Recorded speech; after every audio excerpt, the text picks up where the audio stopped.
तुम समझ ले कि आपने कितना विषय को समझा हुआ है। एक प्रश्न आप लिखिए।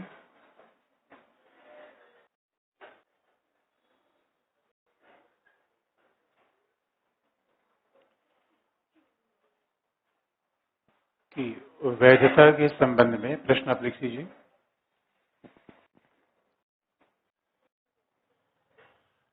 वैधता के संबंध में मार्क्सवादी विचार स्पष्ट कीजिए।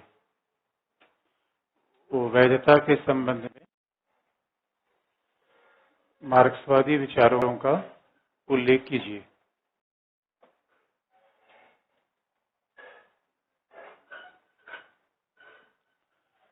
Point out the Marxist thought over the notion of legitimacy। इससे क्या लिखेंगे? अगर प्रश्न यह आ जाए कि वैधता पर मार्क्स के विचार को लिखे, क्या लिखेंगे? क्या लिखेंगे? मुंह में क्यों बोल रहे हैं? तेजी से बोलिए तब समझाइए।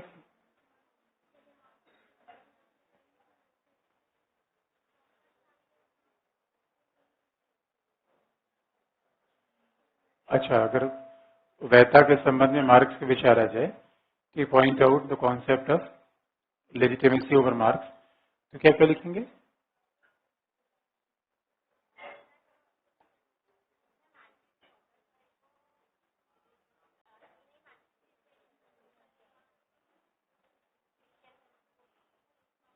अच्छा, वैधता के विचार में आ जाएंगे तो सीधे आप आ जाएंगे मार्क्सिस्ट नौकरशाही को मानते नहीं मानते, ऐसा लिखेंगे।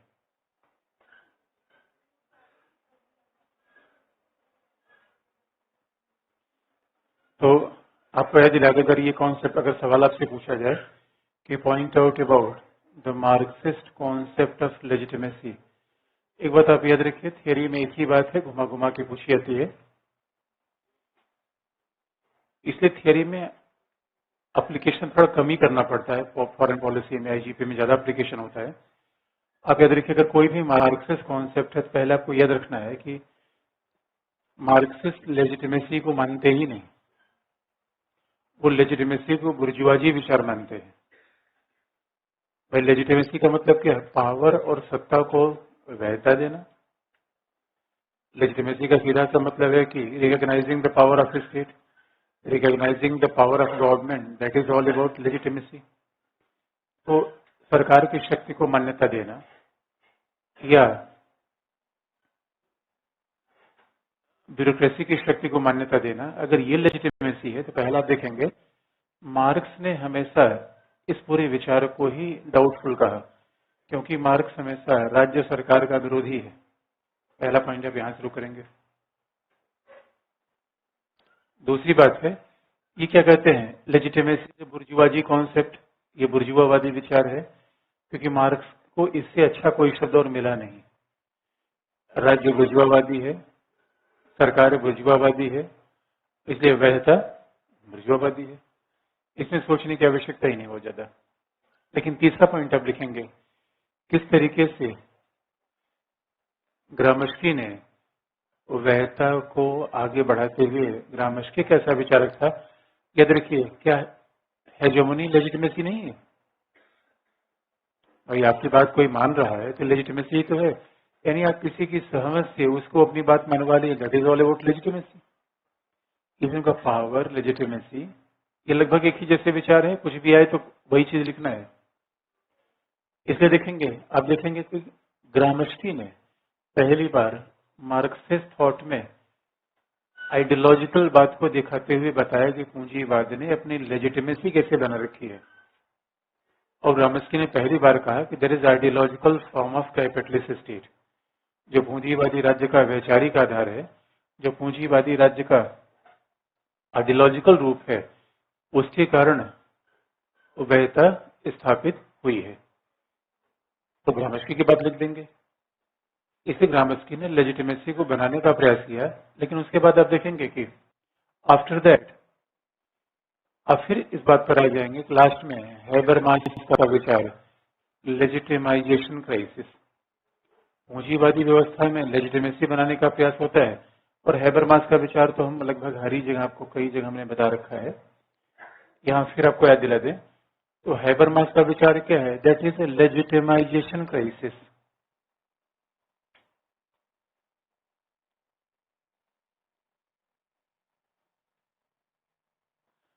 वो वैधता के संकट का विचार।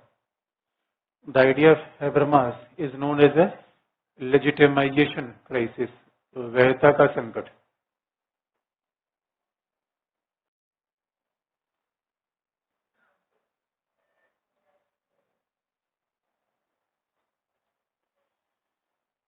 लेजिटिमाइजेशन क्राइसिस या वैधता के संकट का विचार दिया। और एक बार तो मेंस में सवाल अलग से पूछा गया, वैधता का संकट क्या है? तो देखिए लिखने का तरीका क्या होता है। अगर आपको लेजिटिमाइजेशन क्राइसिस से शॉर्ट में पूछा जा रहा है, एक लाइन में ये, एक लाइन में ये, फिर एक लाइन में ये बताइए, ये लिखने का तरीका होता है। हमने सीधा मार्क्सिस्ट कॉन्सेप्ट ऑफ लेजिटिमेसी पूछा तो भी ये लिखेंगे। लेजिटिमाइजेशन क्राइसिस की बात तो तुरंत अब हैबरमास पर आ जाएंगे तो एग्जामिनर को लगेगा कि यार मार्क्सवाद के बारे में पूरी बात नहीं जानता। इसे 2 लाइन तो यहाँ इंट्रोडक्शन देते हुए फिर आप लेजिटिमाइजेशन क्राइसिस की बात करिए। वैधता संकट का मतलब है कि लोग सरकार की बात को न माने, सरकार की विश्वसनीयता कम हो जाए, सरकार लोगों में अपनी साख न जमा पाए, यही तो वैधता क्राइसिस है। उसकी साख दांव पे लग जाए। और आप इधर के हैबरमास ने सीधा है बात, हैबरमास के विचार को डेमोक्रेसी में हम विस्तार से बता देंगे आपको। और वही बात आपको बार बार बतानी है, कहीं भी हैबरमास का विचार आ जाए बेसिक टर्म्स वही आएंगे। तो हैबरमास ने सीधा कहा है कि क्यों कैपिटलिस्ट सिस्टम में क्यों लेजिटिमाइजेशन क्राइसिस होता है। इसका बेसिक कारण यह है कि यहाँ पे पॉलिटिकल सिस्टम डेमोक्रेटिक है, जबकि इकोनॉमिक सिस्टम कैपिटलिस्ट है। यही बेसिक प्रॉब्लम है। हैबरमास ने कहा कि what is the basic reason behind the legitimisation crisis in the capitalist economy. तो हैबरमास ने कहा भले ही लोगों ने कल्याणकारी राज्य अपना लिया है, जैसे ग्रामस्की ने माना, भले ही राज्य ने कल्याणकारी राज्य अपना लिया है, लेकिन एक बड़ा विरोधाभास है कैपिटलिस्ट इकोनॉमी और पॉलिटिकल डेमोक्रेसी के बीच। अच्छा, विरोधाभास है या नहीं है? कैसे है? जब हम किसी शब्द का, एक बात हमेशा याद रखिए, नेवर ट्राई टू मेमोराइज, किसी चीज को याद करने का प्रयास मत करिए, कभी किसी काम में नहीं आएगा। रटने का प्रयास नहीं।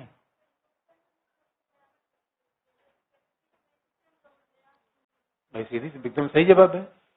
Democracy believe in power of the people, capitalism believe the economic power of a few. इसका मतलब है, डेमोक्रेसी का मतलब क्या है? जनता जनार्दन है। देखिए अर्थतंत्र में जनता के पास रोजगार ही नहीं है और हम है जनार्दन। डेमोक्रेसी मानती है कि हम अपने वित्त मंत्री का चुनाव करेंगे, जबकि जिस कंपनी में हम काम करते हैं उसके मालिक का चुनाव तो कर नहीं पाते। That is a paradox. इसे डेमोक्रेसी क्या करती है? ये कहे कि ज्यादा पैसा खर्च करो, ज्यादा पैसा खर्च करो, कैपिटलिस्ट मना कर देंगे। डेमोक्रेसी क्या कहेगी? मुफ्त में बिजली, मुफ्त में पानी। कैपिटलिस्ट कहेंगे एक ठंडी नहीं देंगे, 2 मुफ्त में बिजली पानी। ये हमेशा क्राइसिस आती रहती है। इसलिए हर 5 साल बाद जनता को क्या लगता है? अच्छे दिन नहीं है, और फिर सरकार कोई बाउंडर बनाएगी जिससे जनता को लुभा ले। यही डेमोक्रेसी में चलता रहता है। इसी को हम लेजिटिमाइजेशन क्राइसिस के रूप में व्यक्त करते हैं। इसी को हम लेजिटिमाइजेशन क्राइसिस के रूप में व्यक्त करते हैं।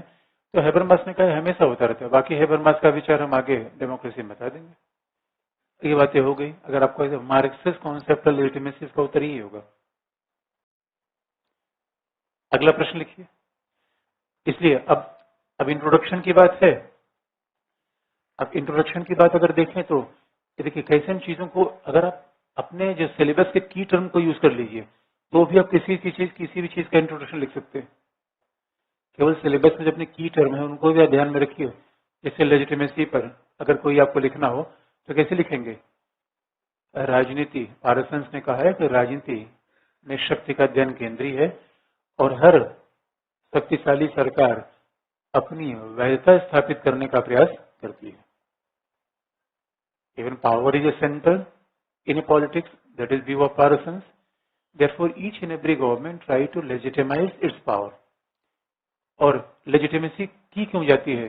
जिससे शक्ति लोगों की सहमति पर आधारित हो जाए। पहला, शक्ति का प्रयोग दीर्घकाल के रूप में किया जाए। दूसरा, भाई बंदूक के बल पर किसी कब अपनी बात को मनवा लेंगे और ऐसा फील किया जाए कि शक्ति का प्रयोग जिनके ऊपर किया जा रहा है उनके लिए लाभकारी है। तीसरा, therefore we always try to legitimise the power. Legitimise the power, तो अभी भूमिका लिख लीजिए और निष्कर्ष कहाँ पे आ जाएंगे। अभी आप देखेंगे आर्थिक संकट का जमाना है। निष्कर्ष हमेशा, कॉन्सेप्ट हमेशा थ्योरेटिकल नहीं है। What is the origin of the entire thought, that is भूमिका। इंट्रोडक्शन का मतलब है हम शुरू कहाँ से कर रहे हैं, व्हाट इज ओरिजिन, और कंक्लूजन का मतलब है where we are finishing, ending. अब अगर वैधता की बात आएंगे तो सारी बात एक तरह तो आप बता सकते हैं भाई आर्थिक मंदी मची हुई है दुनिया में, और आप देखेंगे अमेरिका, यूरोप, फ्रांस में होने वाली हिंसा ये बताती है कि पूंजीवाद वैधता स्थापित करने में बार बार असफल होता है। भाई डेमोक्रेटिक देश में हिंसा हो जाए इसका मतलब there is a problem of legitimacy. Bharat में माओवाद उत्पन्न हो जाए, this is a question of legitimacy. अगर आपके खिलाफ कुछ लोग बंदूक उठा ले रहे हैं इसका मतलब आप वैधता स्थापित करने में कहीं न कहीं विफल हो रहे हो। ये कैपिटलिस्ट प्रॉब्लम है। अगला प्रश्न आप लिखिए।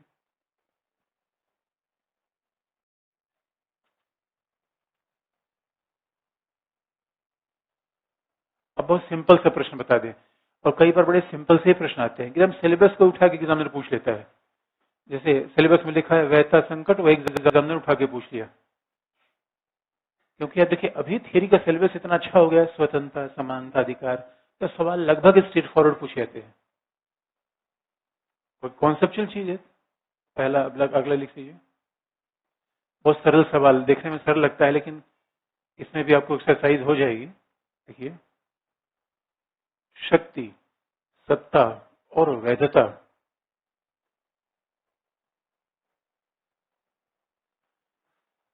शक्ति, सत्ता और वैधता के संबंधों पर प्रकाश डालिए। Point out the relation between power, legitimacy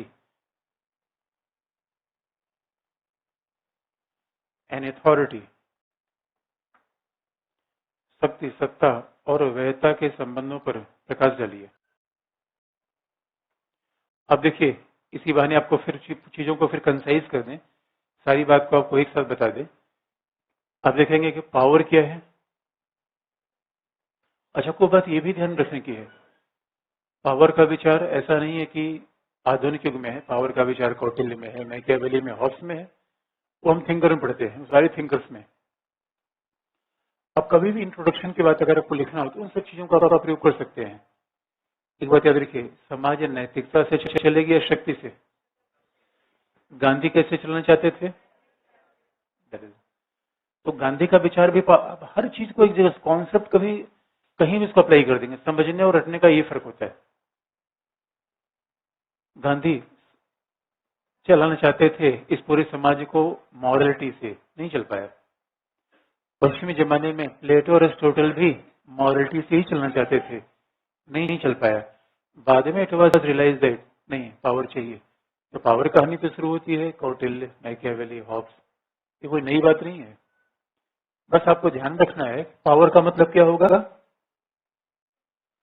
what is, फिर वही बात है, what is liberal concept of power. अब जब पावर की बात आ जाए तुरंत लिबरल, और लिबरल का आधार कहाँ शुरू होता है? मैकियावेली से, हॉब्स से। आधार, दे आर नॉट लिबरल। और उसके बाद फिर लॉक या जितने भी उदारवादी विचारक हैं, they believe in a political power. वो किस बात को मानते हैं? राजनीतिक शक्ति को। तो पावर की बात है हमेशा विचारधारा के संदर्भ बात करेंगे, विचारकों के संदर्भ में, तभी एग्जामिनर आपको मार्क्स देगा। इसलिए आप देखिए आपके नोट्स में पतला सा नोट्स है, पतला सा नोट्स याद करने में आपको कितना दिन लगता है? जब सोच के देखिए अभी तक आपने कितनी बार पढ़ गए? कितनी? 3 बार? Oh my God. नहीं, ऐसे नहीं काम चलता है 3 बार ना, बार बार।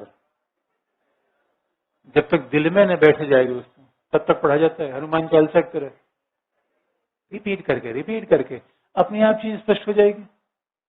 और सोचिए जब एक चीज को पढ़ गए रास्ते में, अच्छा वैधता क्या है, शक्ति क्या है, इन्हीं क्लास से गए, उसके बाद क्लास भूल गए। अब फिर क्या आएगा?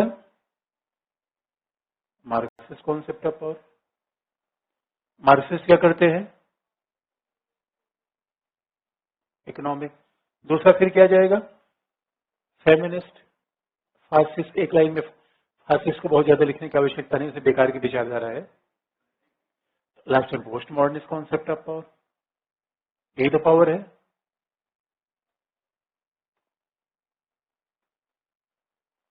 दूसरी बता देंगे, सत्ता। याद रखिए, पावर प्लस कंसेंट, शक्ति प्लस सहमति इज इक्वल टू सत्ता। या शक्ति को लेजिटिमाइज बना दिया जाए तो क्या हो जाएगा? सत्ता। Power plus legitimacy is equal to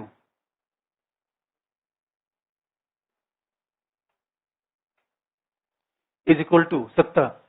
और अब बड़ी इंटरेस्टिंग बात देखेंगे, जरा अब फिर देखिए, उदारवादियों ने लेजिटिमेसी बनाने का प्रयास कैसे किया? चुनाव के द्वारा, संविधान के द्वारा, डेमोक्रेसी के द्वारा। लेजिटिमेसी तो है। हम आगे पढ़ के देखें, कुछ लोगों का राज्य हमने बनाया, समझौता कर दिया, लेजिटिमेसी। पहले क्या था? राज्य ईश्वर की देन है, लेजिटिमेसी। जितने पावर के लोग हैं सब लेजिटिमेसी को मानते हैं, सब लेजिटिमेसी को मानते हैं। वही बात है, हमें लेजिटिमेसी में भी वही बात लिखनी पड़ेगी, लेजिटिमेसी में वही बात लिखनी पड़ेगी, या अथॉरिटी में भी वही बात लिखनी पड़ेगी। यहाँ पे आप अथॉरिटी लिख रहे हैं, पहले अथॉरिटी फिर लेजिटिमेसी बाद में कर देंगे, या लेजिटिमेसी आप लिख लीजिए फिर अथॉरिटी कर लीजिए, उससे कोई फर्क नहीं पड़ता।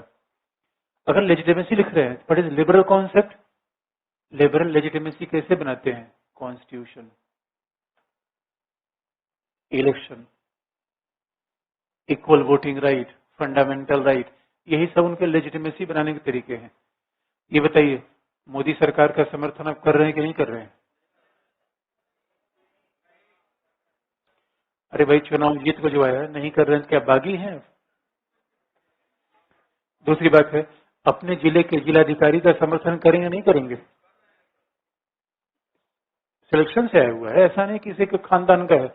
और मोदी ने देश का चुनाव जीता है, 300 प्लस सीट ली है, उसके बाद आप समर्थन करे न करे, आपकी बात कोई मतलब नहीं।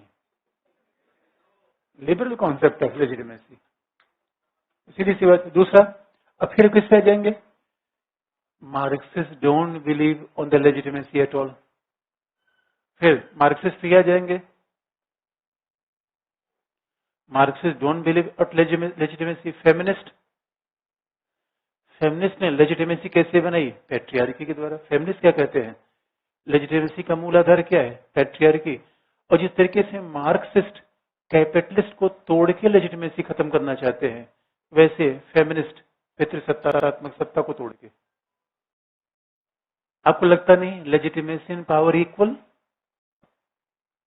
कंफ्यूजन है क्या? Legitimacy is equal to power. जो आप पावर के बारे में लिखेंगे वही लेजिटिमेसी के बारे में लिखेंगे। इसे पॉलिटिकल साइंस में power is not a force and power is not a violence, बात याद रखिएगा। पावर, पॉलिटिकल साइंस में पावर हमेशा it is based on consent. ये पॉलिटिकल पावर है, वो बंदूक से नहीं आती। हाँ, कभी कभी हम बंदूक का प्रयोग कर देते हैं कि जितने भी लोग हैं लेजिटिमेसी को तोड़ना चाहते हैं। मार्क्स क्या करना चाहता है? लेकिन ग्रामस्की ने क्या किया? ग्रामस्की ने लेजिटिमेसी कैसे बता दिया है? जर्मनी। ग्रामस्की का लेजिटिमेसी क्या है? आधिपत्य। एक ही बात लिखना है यार। अब थियरी का लिखने का तरीका, कोई सवाल आ जाए, सोचिए कैसे थिंकर का प्रयोग कर लेंगे। कोई मार्क्सिस्ट बात है, मार्क्स से शुरू करिए, वर्तमान तक चले आइए, बिना सोचे समझ धनाधन धनाधन लिखते चलिए, सही हो जाएगा। लेजिटिमेसी, कोई बात आ जाए तो लेजिटिमेसी। अब जरा देखिए, उसके बाद फिर आ जाइए अथॉरिटी। ये हो गई आपकी वैधता।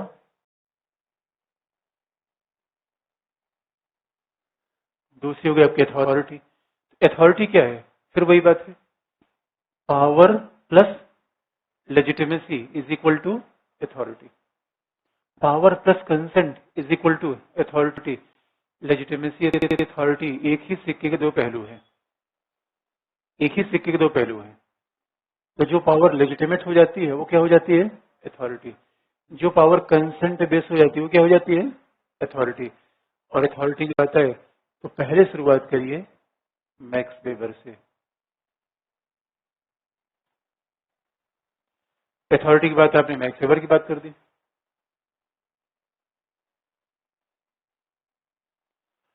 और उसके बाद मैक्स वेबर की बात को बताते हुए फिर अब बता दीजिए किस तरीके से उन्होंने अथॉरिटी की बात की और कैसे मार्क्सिज्म की आलोचना की।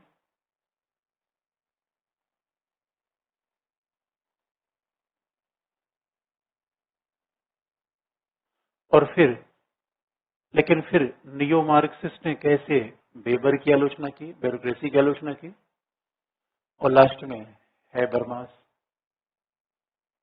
फिर वही सारी बातें आ जाएंगी।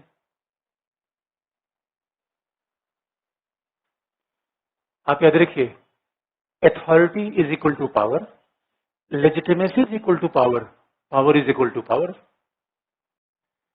सब बात एक ही है। और hegemony is equal to power. और हेजेमनी क्या है? Ideological power. हेजेमनी क्या है? Only one dimension of power, that is a ideological power. इसे बहुत ध्यान से देखेंगे। कुछ भी आप लिखते हैं तो अथॉरिटी, पावर, लेजिटिमेसी सब एक है। क्योंकि जरा सोच के देखिए, can you imagine authority without power? Can you imagine legitimacy in absence of power? जब पावर ही नहीं तो किसको हम सहमत बताने का प्रयास करेंगे? कुल मिला के बातें एक ही तरफ घूमती हैं। हाँ, बस दो लोग हमेशा पावर लेजिटिमेसी को लेकर प्रॉब्लम में करते हैं, एक तो मार्क्सवादी, दूसरे अराजकतावादी। जब राज्य ही नहीं रहेगा किसकी लेजिटिमेसी, किसके पावर? ये संकल्पना क्या हो गई? आदर्शवादी। जब गांधीवादी अराजकतावाद की बात करते हैं तो पावर के बजाय वो नैतिकता पर चले जाते हैं। तो आधुनिक समाज पावर से चलेगा नैतिकता से, अथॉरिटी से या मॉरलिटी से? देख लीजिए, मॉरलिटी समाज चल नहीं पाया। हाँ, मॉरलिटी कॉम्प्लीमेंट्री हो सकती है, लेकिन ये समाज को संचालित करने के लिए पूर्ण और पर्याप्त नहीं है। यही सवाल है आपको। घूम फिर के एक ही बात लिखनी है।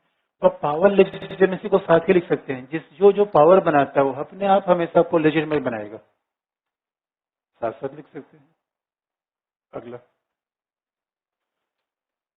अब इसमें अगर आपसे पूछा जाए फिर पावर और अथॉरिटी में अंतर क्या है, तो सीधी सी बात कहेंगे कि अंतर तकनीक किस्म का ही है। और लेजिटिमेसी बनाई क्यों जाती है, बस दो तीन कारण लिख लीजिए। What is the purpose of legitimacy?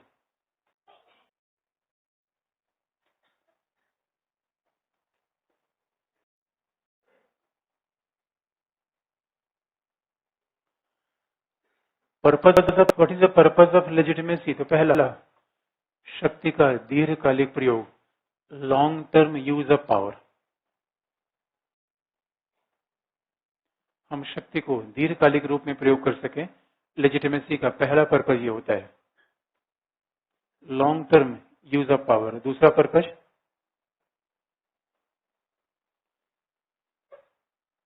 शक्ति के लिए जनता की सहमति प्राप्त कर सकें, getting consent of the people for exercising power. शक्ति के लिए जनता की सहमति प्राप्त कर सकें, ये पर्पज है दूसरा।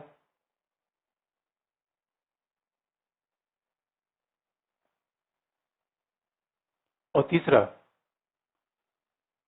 शक्ति का प्रयोग बिना हिंसा के किया जाए, exercising power without violence,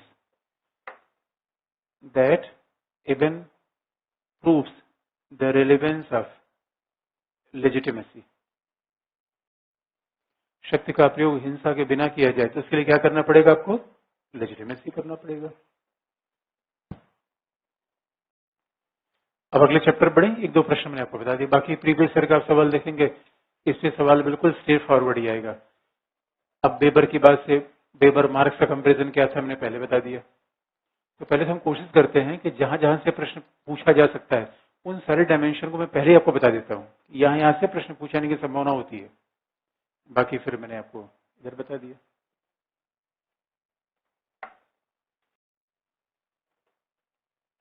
एक बार मिशेल फुकोल्ट का पूछा गया, मैंने आपको लिखवाई दिया है पूरा सीधा। वैता संकट आपके नोट्स में सीधा है, मैंने बता दिया, एकदम सीधा स्ट्रेट फॉरवर्ड सवाल है। अगला, अब अगला हेडिंग है लिबर्टी। अगला टॉपिक लिबर्टी, स्वतंत्रता। अच्छा, अगर मैं आपको एक अगला सवाल में देखिए कैसे शब्द बदल के सवाल में पूछ सकता हूं। अगर मैं आपसे ये पूछूं, शक्ति को बनाए रखने के लिए राजनीति में किन किन माध्यमों का प्रयोग किया जाता है, टिप्पणी कीजिए। क्या लिखेंगे? शक्ति को बनाए रखने के राजनीति में किन किन माध्यमों का प्रयोग किया जाता है? What are basic mechanism to exercising and utilising the power in politics. क्या लिखेंगे आप? क्या?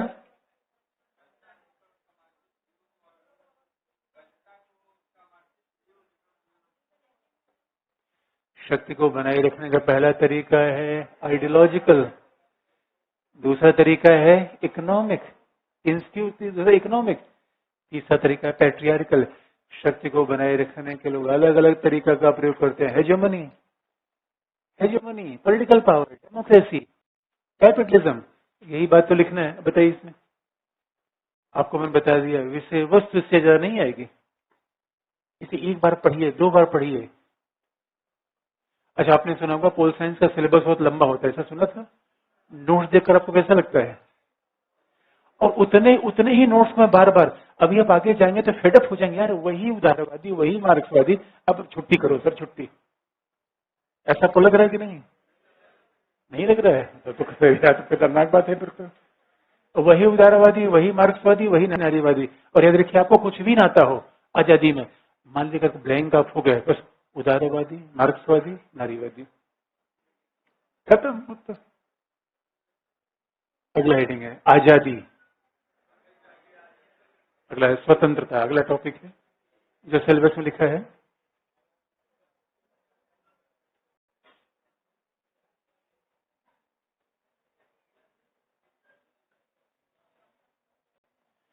अच्छा, अगला मैं सवाल आपसे पूछना कि सवाल एक ही चीज को हम कई कई शब्द घुमा के पूछ सकते हैं।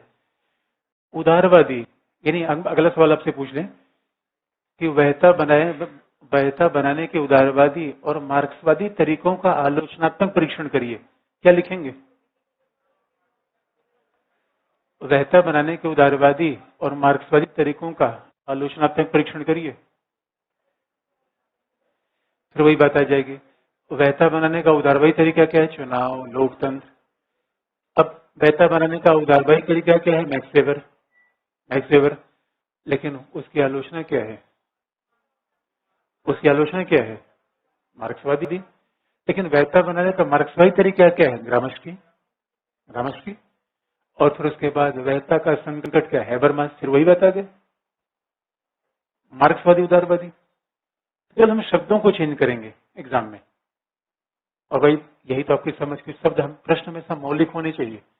जैसे एग्जामिनर को पेपर बनाने के दिया जाता है, उसका शर्त मांगी जाती है कि आपके प्रश्न मौलिक होने चाहिए। इसका मतलब है कि वो शब्द ही चेंज करेगा, टॉपिक कहां से लाएगा नया? अगला लिबर्टी,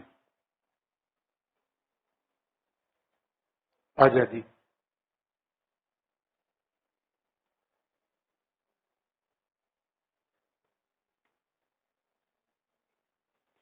किसी ने पूछा पावर इलीट कैसे राष्ट्रीय घटनाओं को प्रभावित करता है? अरे सब कुछ पावर इलीट से प्रभावित करता है, सब कुछ।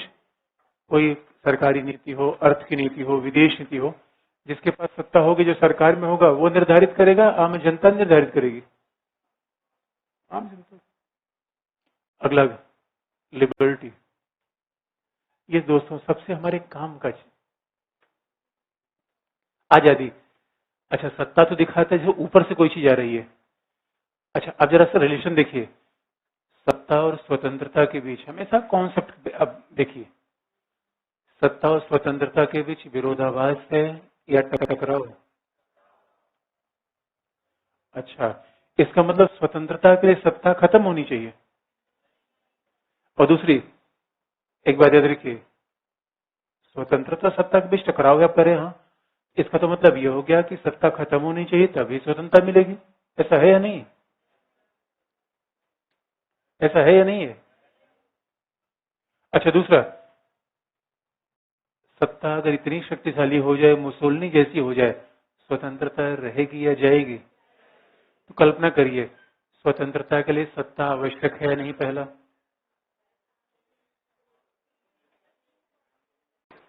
इसे आप याद रखिए।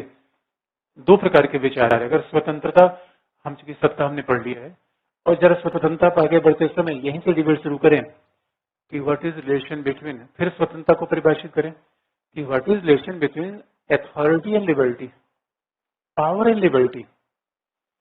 अच्छा, लिबर्टी और पावर का रिलेशन क्या है? क्या है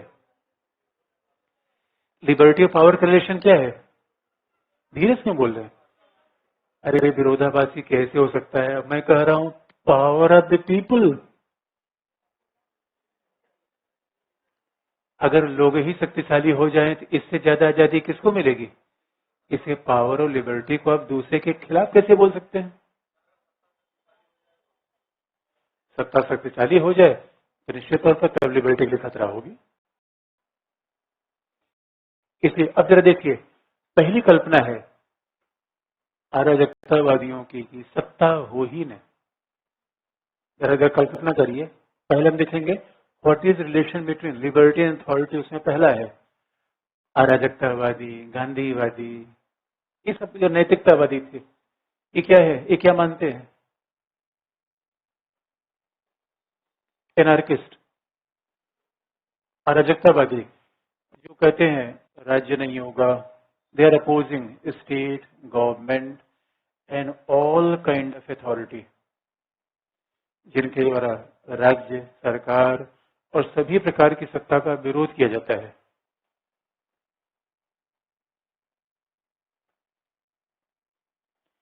क्योंकि इनका मानना है अथॉरिटी क्या है? जेल है। पावर क्या है? हथकड़ी है। और अथॉरिटी पावर क्या है? कैद है। इसलिए ये पावर किसका संकेत है? हथकड़ी का, कैद का। और एक बात याद रखिए, अथॉरिटी का मतलब state and government. State and government और रेगुलेटिंग एजेंसी, बाध्यकारी संस्था है, दंड देने वाली संस्था है। अब बताइए, हमारे ऊपर कोई बाध्यकारी संस्था चाहिए? हमें आजादी चाहिए। अच्छा, एक बात याद रखिए, घर में अगर कोई ताऊ हो जाए, घर में रहना पसंद करते हैं कि नहीं? घर में कहते ये ताऊ यार, बिला वजह तुम उंगली करते रहते हो, कब आए, कब गए, कब गए। अच्छा, आपको हमेशा टोका टाकी कोई करता रहे, कैसा लगता है? एक बात याद रखिए, बच्चे बच्चे घर घर के साथ क्यों नहीं रहना चाहते? This is basic reason. जब थोड़ा बड़े होने लगते हैं तो उनको माता पिता और टीचर्स की टोका टाकी बिल्कुल अच्छी नहीं लगती। कहते हैं हम लेट आ रहे हैं तो लेट आ रहे हैं, बिला वजह कह रहे हैं लेट क्यों आ रहे हैं, लेट क्यों आ रहे हैं। जब मर्जी तब निकल जाएंगे। अच्छा, अभी अभी ये याद रखिए, 10-5 साल पहले बच्चों में बड़ा संकोच होता था, क्लास में निकलते नहीं थे। अभी तो झोला लेके गए, मुस्कुराते में निकल कर पूछे सर दर्द कर रहा है, जवानी में सर दर्द कर रहा है, ये लो, कमाल की बात है यार। जवानी में सर दर्द होने लगा, पेट दर्द होने लगा, तो ऐसी हिंदुस्तान का क्या होगा दोस्तों? हम तो ऐसी जनरेशन कल्पना करते हैं, 2-4 गोली लग जाए उसके बाद आदमी कैसा अच्छे हैं। ये देखो, इसलिए खास बात है, जो आपकी अगर देखा जाए तो अराजकतावादियों की आपत्ति क्या है?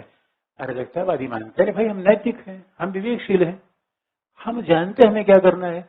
इसे हमारे ऊपर कोई रेगुलेटिंग एजेंसी नहीं होगी, न परिवार होगा, न राज्य होगा, न ही ईश्वर होगा। ये ईश्वर तक का भी विरोध करते हैं। ईश्वर भी तो व्यक्ति की आजादी को सीमित करता है दोस्तों। इसलिए याद रखिए, यही बात अराजकतावादी की मान्यता, कुछ कुछ मार्क्सवादी भी कह गए, मार्क्सवादी और अराजकतावादी में अंतर हम करते हैं, एक जैसी नहीं मानते। लेकिन मार्क्सिस्ट भी मानते हैं कि व्यक्ति की आजादी के लिए सत्ता नहीं, सत्ता नहीं। अब आप कहेंगे ये भी राज्य का विरोध करते हैं, ये भी स्टेट का विरोध करते हैं, तो हम अराजकतावादी मार्क्सवादी को एक ही साथ क्यों लिख दें? थोड़ा मामला फर्क है। मार्क्सवादी थोड़े समय के लिए सरकार को मानते हैं, जिसे डिक्टेटरशिप ऑफ प्रोलेटरेट कहते हैं, सर्वहारा वर्ग का अधिनायकत्व कहते हैं, ये किसी भी कीमत पे सरकार को नहीं मानते। अराजकतावादियों ने they have never accepted government at any point of time, अराजकतावादी, जबकि मार्क्सवादियों ने सरकार को थोड़े समय के लिए माना है, जिसे वो सर्वहारा वर्ग का अधिनायकत्व या डिक्टेटरशिप ऑफ प्रोलेटरेट कहते हैं। That is a transitional government for the Marxist, transitional government for the Marxist.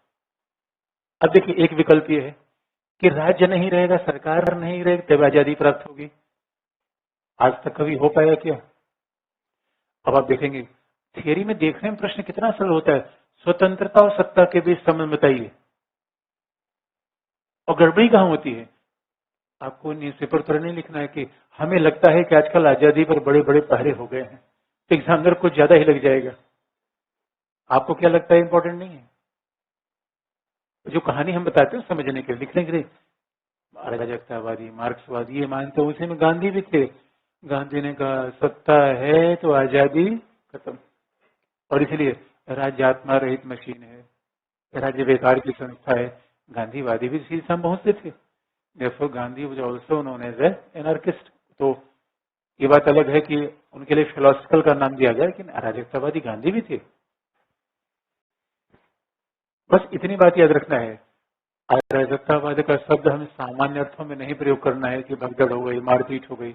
That is not a meaning of anarchy, ये अराजकतावाद का मतलब नहीं है। दूसरी बात देखें, अब जरा अगले पर आ जाइए।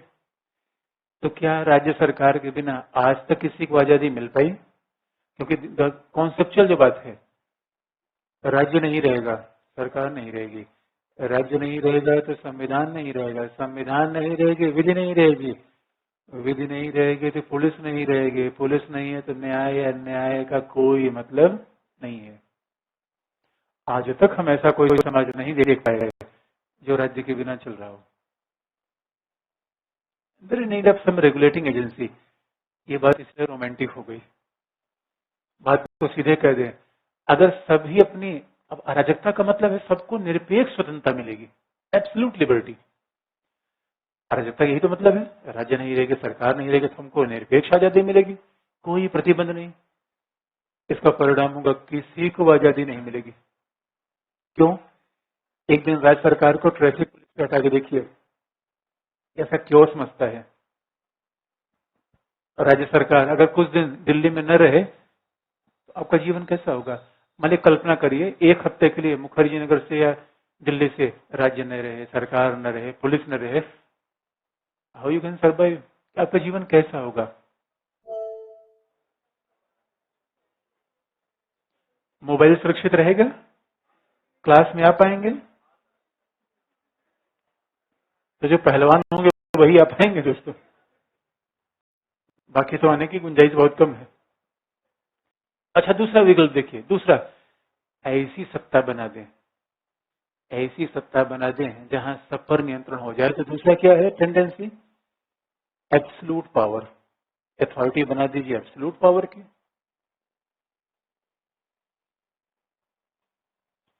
जहां निरंकुश शासन हो जाए, राजशाही हो जाए, या कहीं न कहीं राज्य की शक्तियां इतनी बढ़ जाएं कि राज्य टोटलिटेरियन हो जाए। अगर राज्य एब्सोल्यूट पावर रख ले, राज्य की शक्तियां बहुत बढ़ जाए, राज्य सर्वाधिकारवादी हो जाए, आजादी मिलेगी या खत्म हो जाएगी? मिलेगी या खत्म हो जाएगी? यहाँ क्या होगा? अगर राज्य की शक्तियां बहुत बढ़ गई, समस्या तब भी है, राज्य न रहा तो पहली समस्या, और राज्य की शक्तियां बहुत बढ़ गई, दूसरी समस्या। इसलिए पावर ऑफ स्टेट, अगर बहुत राज्य पावरफुल हो जाएगा, राज्य के पावरफुल होने का मतलब पुलिस का पावरफुल होना, सेना का पावरफुल होना, और राज्य का पावरफुल बहुत हो जाएगा तो फिर व्यक्ति की आजादी नीचे आ जाएगी। तो व्यक्ति वैसे खत्म हो जाएगा जैसे समुद्र में जाके बूंद खत्म हो जाती है। You can find out a drop in a large ocean. भाई गहरे समुद्र में आप बूंद तलाश नहीं कर सकते। अब इसको एग्जांपल देखा हो, नॉर्थ कोरिया में क्या है? Absolute power. चाइना में क्या है? Absolute power. आजादी खत्म। इसलिए बीच का तरीका अपनाया। अथॉरिटी पूरा हो जाए तो आजादी खत्म, अथॉरिटी ना हो तो आजादी न मिले। बीच का तरीका क्या है? अथॉरिटी हो, अथॉरिटी होनी चाहिए, पावर होना चाहिए,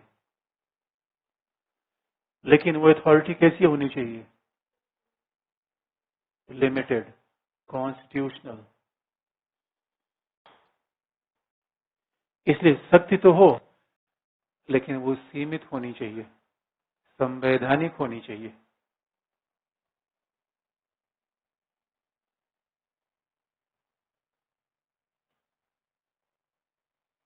That should be limited, that should be constitutional।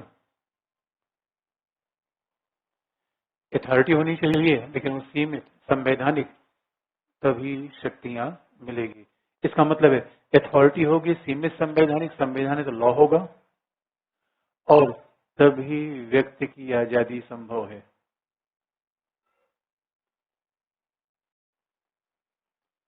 तभी व्यक्ति की आजादी संभव है। यही बात जॉन लॉक ने कही है। यही बात जॉन लॉक ने कही है कि विधि स्वतंत्रता को बढ़ाती है, समाप्त नहीं करती। Law protect the liberty, law expand the liberty rather than destroy the liberty। विधि स्वतंत्रता के मार्ग में खतरा नहीं है, विधि स्वतंत्रता का विनाश नहीं कर सकती, बशर्ते विधि कौन बनाएगा? लिमिटेड, कॉन्स्टिट्यूशनल या डेमोक्रेटिक गवर्नमेंट, तब स्वतंत्रता मिलेगी।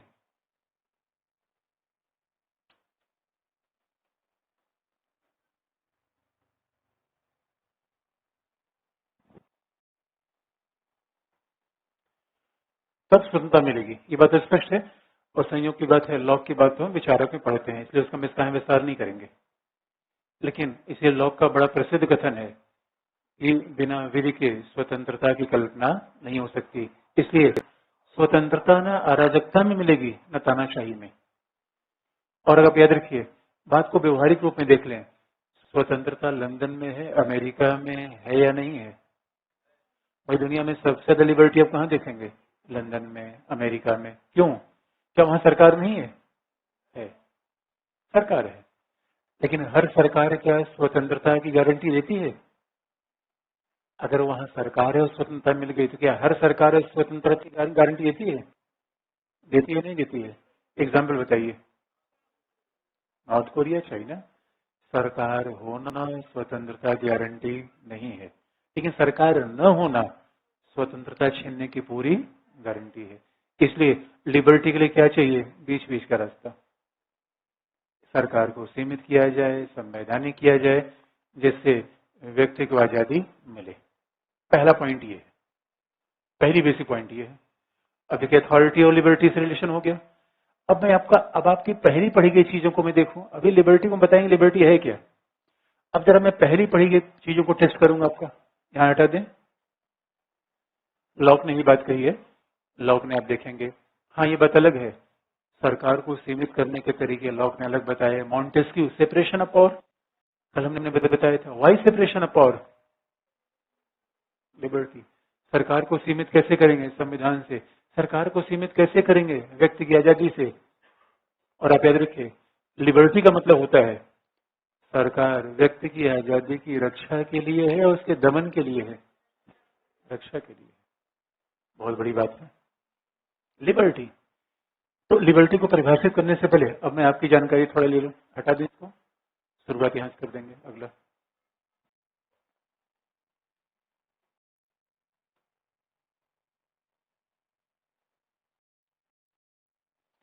अब जो चीज आपने पढ़ी है मैं उसका उल्लेख कर दूं।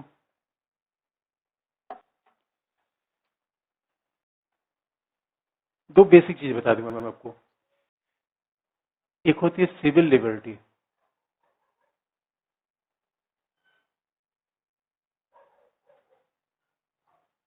और कभी कभी लोग कई बार तो लिबर्टी और राइट्स को भी लोग समानांतर रूप में बोलते हैं, लेकिन हम अधिकार अलग से पढ़ेंगे। एक है सिविल लिबर्टी, दूसरा है पॉलिटिकल लिबर्टी।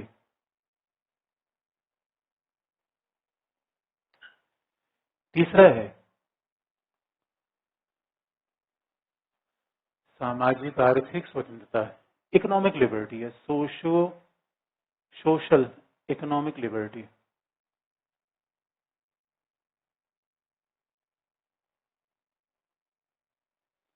देखिए बड़ी बेसिक शब्द है। सिविल लिबर्टी का मतलब क्या होता है? Freedom of choice. संविधान में आर्टिकल 19 क्या है? 19, 21, 25 क्या है? नागरिक स्वतंत्रता। सिविल लिबर्टी का मतलब है जो व्यक्ति के व्यक्तित्व के विकास के लिए आवश्यक है, जो व्यक्ति के गरिमामय जीवन के लिए आवश्यक है, that is a notion of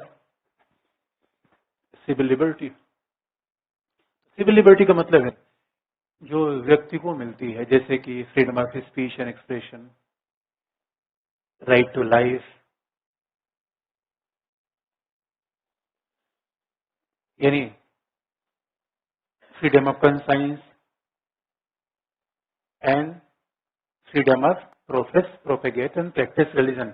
धर्म को मानने की आजादी, आवागमन की आजादी, जीवन का अधिकार, ये सब क्या है? सिविल लिबर्टी है। अब देखें पॉलिटिकल लिबर्टी क्या है? राइट टू वोट, मतदान देना, राजनीतिक व्यवस्था में भागीदारी करना, participation in the political activities, राजनीतिक व्यवस्था में भागीदारी करना, ये है political liberty.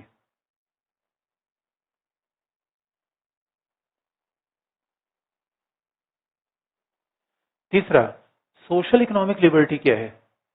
Provide free health care,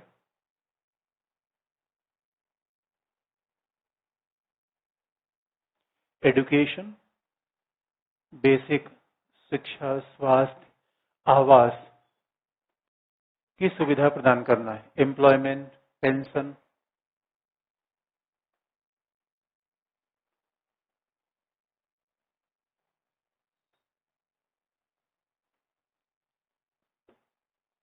जो बात ध्यान रखने की है, सिविल लिबर्टी बनती है freedom of choice. Social economic liberty क्या है? व्यक्ति सक्षम होगा तभी चॉइस करेगा। अगर सिविल लिबर्टी मानती है फ्रीडम ऑफ चॉइस, इसका मतलब जो भीख मांग रहे हैं उन्होंने चयन किया है। भाई भीख जो मांग रहे हैं भीख मांगने का चयन किया है, जो शोषण है उन्हें शोषित होने का चयन किया है। भीख मांगना चयन होता है, मजबूरी। इसलिए सोशल इकोनॉमिक लिबर्टी का मतलब है किसी व्यक्ति को भीख मांगने की आजादी नहीं होनी चाहिए। हर व्यक्ति को they will provide minimum basic facilities of life. इसलिए 3 प्रकार की लिबर्टी है। पहला बेसिक पॉइंट, इसमें अस्पष्टता तो नहीं है। भाई वोट का अधिकार कहाँ है? Political liberty. जीवन का अधिकार, धर्म का अधिकार, आवागमन का अधिकार, फ्रीडम ऑफ चॉइस कहाँ है? Civil liberty. और ये सामाजिक आर्थिक आजादी का मतलब कुछ बेसिक सामाजिक परिस्थितियां तो होनी चाहिए। अब जो झुग्गी झोपड़ी में रहने वाले व्यक्तियों का यहाँ आजाद है झुग्गी झोपड़ी में रहने के लिए, दिस इज नॉट लिबर्टी। जो बच्चा है अगर रैग डिगर है, कूड़ा करकट बटोर रहा है, तो अपन ही इज फ्री, आजादी नहीं है ये। इसलिए फ्रीडम ऑफ चॉइस के लिए थोड़ा कैपेबल तो व्यक्ति को बनाया जाए, तभी तो मामला बनेगा। अब तीसरा, अब एक और बेसिक एग्जाम्पल बता। अब इसी बात को दूसरे एंगल से देखिए। What is liberty according to liberals? What is liberty according to Marxist? फिर वही कॉन्सेप्ट में आ गए। What is liberty according to feminist? विचारधारा हर जगह आ जाएगी जो हमने। What is liberty according to liberals? What is liberty according to Marxist? What is feminist? And what is liberty according to fascist? And what is liberty according to Gandhi, Gandhism? जिस भी विचारधारा को लागू करना हो आप लागू कर लीजिए। अब आप बताइए, ये सब विचारधाराएं पढ़ चुके हैं, लिबर्टी कौन कैसी लिबर्टी देता है? अच्छा यही शुरू किया जाए, ये क्या देते हैं? लिबर्टी देते हैं, छीन लेते हैं। ये लिबर्टी देते हैं या कर्तव्य की कल्पना करते हैं? लिबर्टी नहीं, यहाँ लिबर्टी नहीं, they believe in absolute power of state. तो यहाँ तो आजादी दोस्तों टोटे टोटे, आजादी खल्लास। मुसोलिनी हिटलर के समय आजादी कल्पना आप नहीं कर सकते। अच्छा दूसरा, फेमिनिस्ट के लिए लिबर्टी क्या चाहिए? क्या क्या चाहिए? देखिए ये क्या करें, बोलना, चयन का अधिकार, freedom of press, WhatsApp, Facebook, ये क्या कहते हैं? आजादी घर में, बाहर नहीं। वही बात आ गई, आजादी पति से, सरकार से नहीं। किम इन जुंग ज्यादा खतरनाक है पति? पति। Patriarchy is more dangerous than any fascist state. इसलिए फिर वही बात आ गई, तो फेमिनिस्ट क्या कहें, आजादी कब मिलेगी? After abolition of patriarchy. महिला को आजादी कहाँ चाहिए? पहले बाहर नहीं, पहले घर में। और जिस दिन घर में आजादी मिल जाएगी उस दिन बाहर आजादी अपने आप मिल जाएगी। और घर में अगर आजादी नहीं है तो महिला को जकड़ किसने रखा है?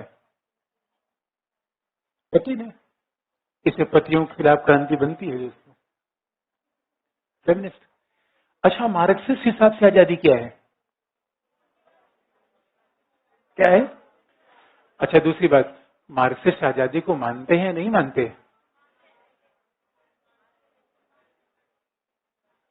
हम मार्क्स के विचारों में सब पढ़ते भी हैं। याद रखिए दोस्तों, मार्क्स महामानववादी था, बहुत बड़ा लोकतांत्रिक था। वो तो आजादी मतलब ऐसा कोई मानवीय मूल्य है नहीं जो नहीं मानता वो।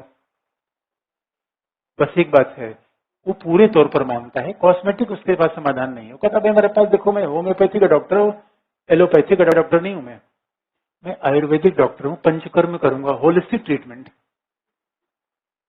मार्क्स की यही बात खास है।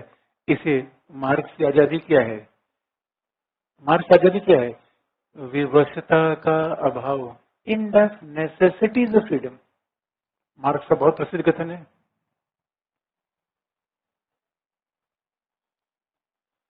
मार्क्स की आजादी क्या है? In the necessity is a freedom.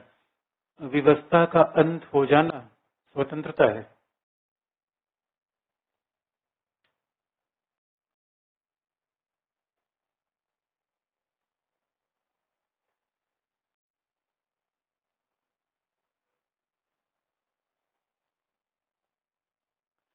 याद रखिए, बहुत ध्यान से देखने की बात है, मार्क्स ने ये बात लिखी, end of necessity is freedom, व्यवस्था का अंत हो जाना। याद रखिए, तानाशाही सरकार का बदल जाना नहीं है, व्यवस्था का अंत हो जाना। आप विवश हैं या फ्री हैं? विवश हैं या फ्री हैं? क्या कौन विवश है जरा बताइए मुझे, मैं समझ नहीं पा रहा हूं। विवश है आप? क्या कौन सी व्यवस्था है? अच्छा, मकान मालिक से विवश है। हाँ, और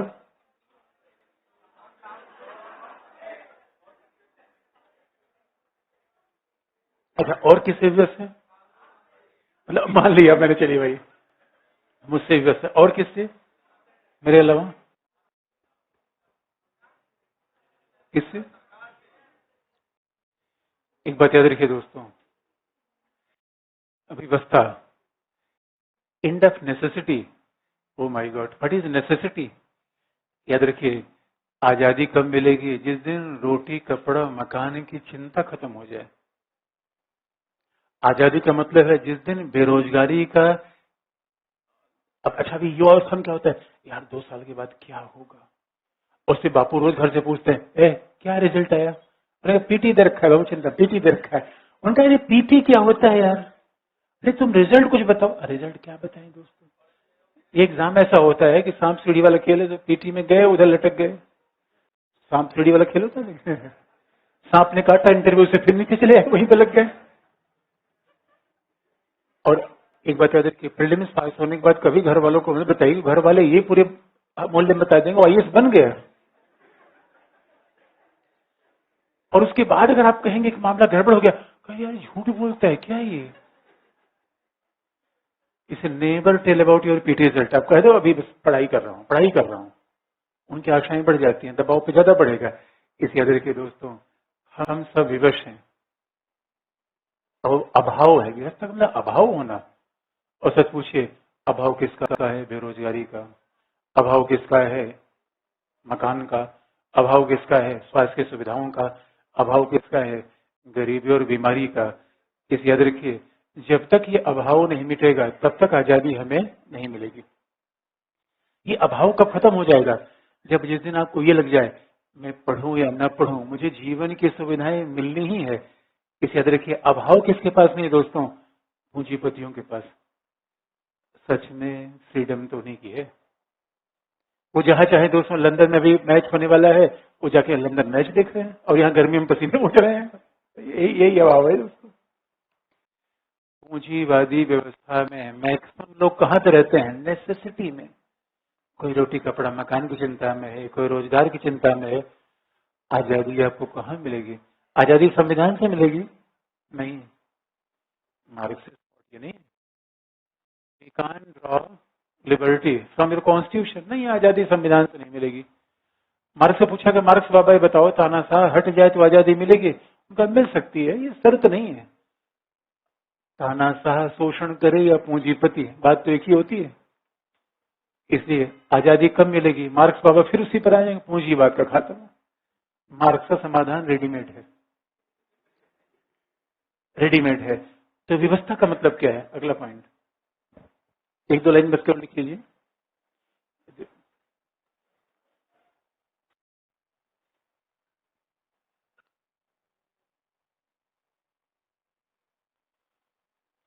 कि मार्क्स ने कहा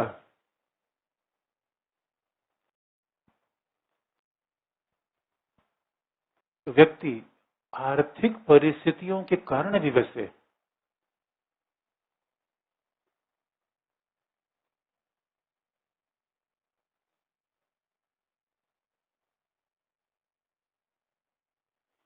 आर्थिक परिस्थितियों के कारण विवश है और व्यक्ति की व्यवस्था का मूल कारण पूंजीवाद है। Capitalism is a basic reason behind the alienation of human being. मानव की व्यवस्था का मूल कारण पूंजीवाद है, कैपिटलिज्म है।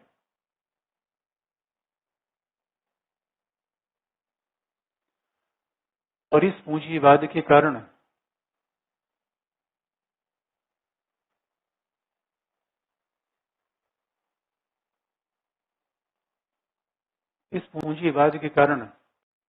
व्यक्ति वस्तु की भांति होता जा रहा है। Due to that capitalism, individual और human being are becoming like a commodity. व्यक्ति वस्तु की भांति होता जा रहा है और वह समाज से, प्रकृति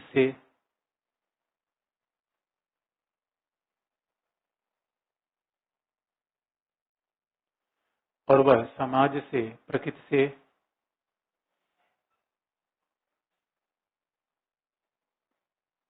कार्य से, समाज से अंडरलाइन, समाज से, प्रकृति से, कार्य से और स्वयं से पराया होता जा रहा है। स्वयं से अंडरलाइन।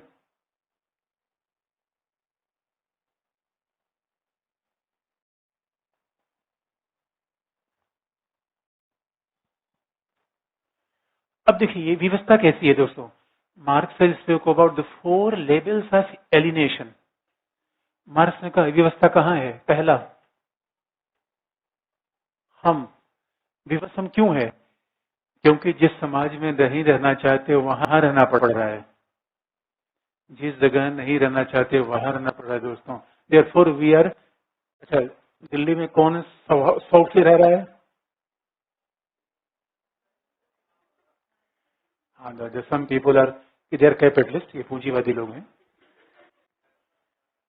ज्यादा लोग दिल्ली में किसी न किसी व्यवस्था कर रहे हैं। व्यवस्था पहला क्या है? रहना तो आप चाहते हैं अपने घर पर, परिवार के साथ, अपने दोस्तों के साथ। ऐसे लोगों के साथ जो आपकी लैंग्वेज बोलते हैं, रह नहीं रहे हैं। इसलिए याद रखिए। दूसरा, रहना तो चाहते हैं प्रकृति की वादियों में, रह नहीं रहे हैं। नदी किनारा हो, हिमालय की वादियां हो, समुन्द्र का बीच हो। रहना था हम यहाँ चाहते दोस्तों, कहाँ खोपचे में आके फंस गए। विवश हैं कि आजाद हैं? याद रखिए, अगर मार्क्स ने कहा कि व्यवस्था का अंत ही